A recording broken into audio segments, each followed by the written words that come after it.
საქართველოს ორმა მოქალაქემ კვიპროსში ცნობილი ბიზნესმენი მოკლა, ინფორმაციას ბერძნული მედია ავრცელებს.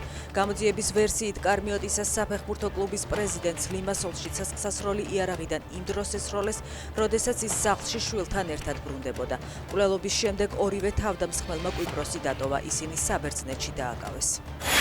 უკრაინის მორიგი წარმატებული იერიშები რუსულ ენერგოობიექტებზე კამიკაძე დრონებით დაიბომბა ტუაფსეს პორტი. დაზიანდა ამერიკის მიერ სანქცირებული როსნეფტის ნავმისადგომი და ცეცხლი გაუჩნდა ტანკერს.